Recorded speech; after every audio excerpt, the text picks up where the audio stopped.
بسم الله الرحمن الرحيم. السلام عليكم ورحمة الله وبركاته. هل كان وحرمت الله تلين تدتك يهور مرنت الشق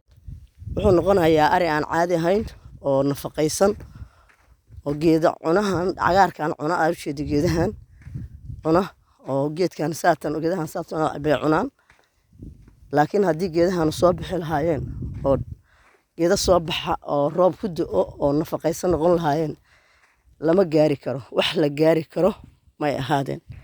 wax la gaari karo iyo wax loo dhawaan karo midna ma ahaadeen arigan ari hada iska baaba'san oo iska rafaadan masaakiinaha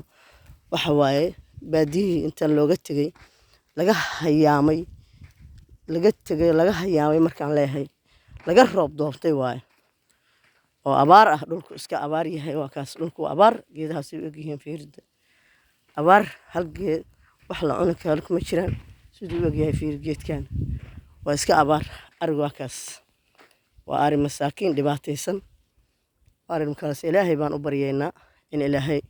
roob khayr qaba iyo khayr qaba ilaahay u keeno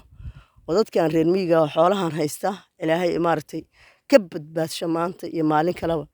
inaysan magaalo soo fariisan magaalo oo anagiiba aan ku rafaadsanahay inaysan soo fariisan oo maartay aysan qaxooti soo noqon oo ilaahay dhulkoodan quruxda badanna ka soo qaadin baan rabnaa inaan muslimiinta meel kasta joogaan ba u soo duceeyeen ilaahay maartay inuusan ayaga dadkan xoolahan iyo waxaan intay baaba'aan aan ilaahayna keenin meel magaalo walba dadku ku baaba'sanayo iskaga rafaasanayo gaajo iyo shaqo la'aan lagu rafaasan yahay marka waxaan leeyahay dadka reer miyiga oo xoolaha haysta ilaahay waa idin gargaaraya rabbi waa idin siinaya waxa rabtaan ha soo haweysanina inaad xoolaha sii daba tirtaan inta nool xoog galahna qaada meesha u qaadi kartaan oo qaado maartay uga faa'iideeya naqa iyo roobka iyo khayrka uga faa'iideeya intaanan qaadi karinna meeshiisa wax ku siiya hadda xoolahan waa xoolaha aan badarka loo soo gadaa raashinka loo soo gadaa meeshana wax lagu siiyaa waxaan geedahan yarka birifta waa laba bari meeshana wax lagu siiyaa arigaas aad u jeedid badarkii cunaa wax allaale wixii raashin oo dadku cunay la cunaa arigaas intaas la eg marka ninka reer miyiga oo ariga intaas la eg iyo caruur iyo ilmo isku haya haddana arigaas korin haya waxa waaye wuxuu mudan yahay in lagu dhiirigeliyo in la yiraahdo ilaahay khayr ha ku siiyo wuxuu mudan in loo duceeyo oo haddana arigii iyo hilibkii haddana noo keenaya hilibkii buu saas dhibaataan too ka maro hilibkii magaalada keenaya hilibkii iska cunaynaa haddii caanahana loo soo safrinaya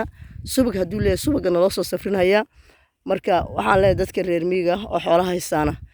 ayaguna barakadooda iyo khayrkooda ha dhowrteen ilaahayna ha tawagaleen xoolahana ha ilaaliyeen ha noo ilaaliyeen dadku waa miyi iyo magaalo qofkii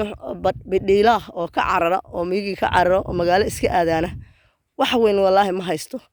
wuxuu haystaa maartay inuu ku noolaado oo ilaahay meesha asagana ku risaaqay ama wax ku barto maartay dadka waayeelkaan ma u fiicno masha xanuun iyo lugu xanuun iyo maartay dhibaato dhan bay ku qabaan marka intaasaan horta qaybta ariga riyaha ku soo koobhaya insha Allah qayb kale aan gali doonaa. Assalaamu calaykum waraxmatullaahi wabarakaatuh.